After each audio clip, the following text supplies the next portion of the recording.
So I want to show y'all a little bit of what I got going on here. Now, all my campsites are on this side right here. The RV park takes up about, I don't know, 5 acres, something like that. That's all it takes, is about 5 acres, and the rest of the 50 acres I'm gonna, it's gonna be a self-sufficient off-grid farm.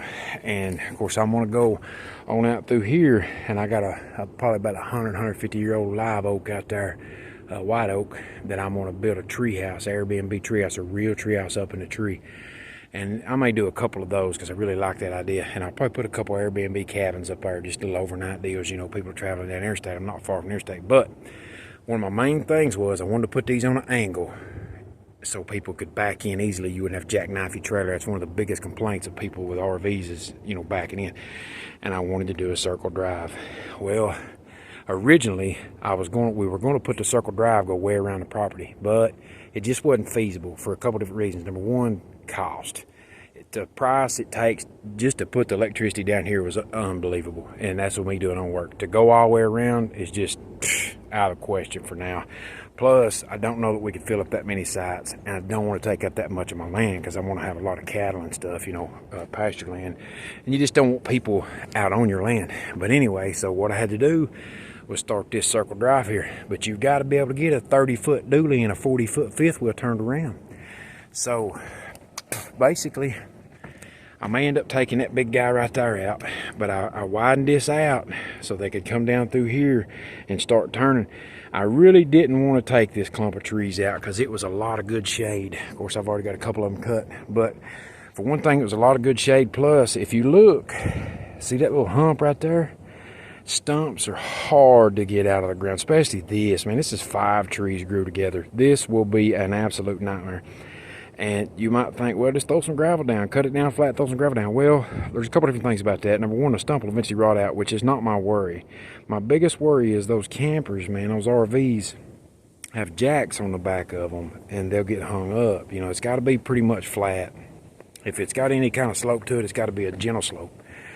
So this tree right here is going to be an absolute nightmare.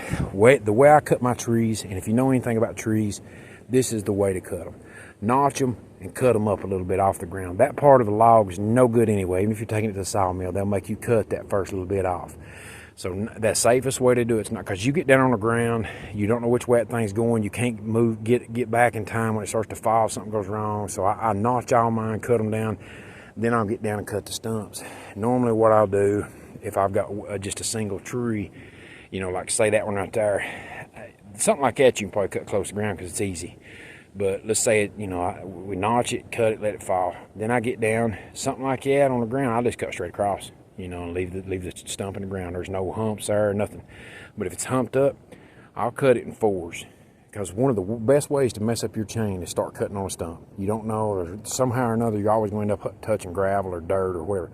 So I'll cut mine in 1/4, and then I'll just come in and start wedging them down.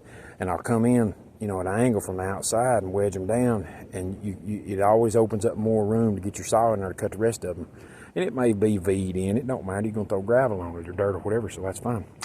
But another way to do this, and this may be what I do with this one, I may get this dude down here and just cut a bunch of notches in it and pour some gas or diesel in there and let it soak, and then I've got one of those propane tanks with the handheld, the big torch on it, and I don't know, man, I may just burn this thing a little bit. And of course, a lot of times, if I bring an excavator in here, like even an excavator, this is going to be a nightmare to get out. And if you dig it out with an excavator, well, then the hole, you got to fill that hole with rock. There's no filling it with dirt and packing it down. It's like I've sunk my truck in my dump truck so many times here doing that. I'll get it in here and cut it out. The stump, I'll cut it out, fill it in, pack it, and then the next time it rains, it's just this clay, man, it just sinks up. It was the same thing, my water lines, my power lines, and everything. It's just the way the ground is. But a lot of times I'll take old block pieces from my jobs, old stone, busted brick, whatever, and fill them up. But anyway, if you cut down into that thing and get it kind of quartered, it makes it a lot easier, like to get it out, whether you're using a excavator or whatever, you just get one piece or whatever. But that's basically what I got going on today, just trying to get this stump out. And this one's going to have to come out. I mean, I'll have to get it out. So what I'll do is just put, I'll get an excavator down here. I'll cut it down best I can, get an excavator down here, and like I said, I'll cut it 4 or 5 ways. And then I'll just start grabbing one root at a time, trying to break them out, and sometimes you got to come out when you get them digging, if you can get it wiggling good with an excavator, you can pull it out. But I'll get it moved and maybe cut a few of the roots out here and just use old chains, man. It sucks, but it is what it is. But that's what I'm working on, trying to get this. And that over there, man, that was really a hole, but all the water runs. I got a little wet weather spring up there, and it all runs down here. I put a French drain in there, but I stopped right in here just because it was in the winter time and I didn't have time to finish digging it. Well, no, I went on down a little way. I stopped it right in there. But, it carries the water down here. So once I get this gravel in here, it'll be fine. But over the winter, this has been a real bad wet spot. And that over there was a hole, so I had to fill it in. And anytime you're filling over here, it's just like I said, you got to pack, throw rock, pack, throw rock, pack, throw rock.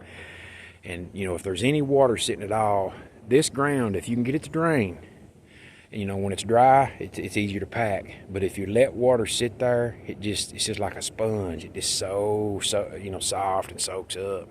But if you get it dry, you can pack it in there pretty good. And then when it rains again, instead of soaking in, it'll just run on off. That's the thing. You got to get your groundwater to carry water off. If you got a low spot like this right here, that's why it's so soft, because the water just sits there and soaks in that.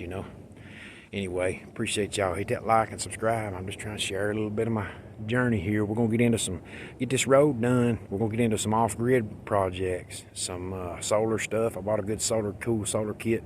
I'm gonna build my bathhouse and it's gonna be off-grid with solar and everything. I'm gonna show you how to do my septic tanks. I've put in several septic tanks here. A lot of this stuff it's just all about saving money, and I want to teach y'all how to do this stuff like a septic tank. You go pay for a septic system, man, $8,000-$10,000 at the minimum, and all you're doing, if you can play a video game, you can run an excavator. The septic company will drop your tank in there. Then all you got to do, you got to dig your trenches right. You got to have a transit and dig your trenches right, with certain specs. But it's real simple. They give you the instructions. You fall like 4 inches from your tank to your fill line, and then you got to have certain parameters on your ditches out through there. Your gravel's only going to be like 12 inches, then the pipe, and then another 6 inches on top of that. And basically at the end of one, like I'm gonna have 5 fill lines in my main tank up there. So the end of one tank line, I shoot it with my transit. It's got to be level with the end of this one, so it has to fill this first tank all the way up before it spills over into my second line. And that's pretty much the hardest part of it. Other than that, you're just throwing a pipe in the ground on top of some gravel and covering it up with more gravel. There's no reason to pay somebody $10,000 to do that. Anyway, hang around. I'm gonna show you how to do all that stuff. I'm gonna show you how to hook up a solar system and inverters, everything.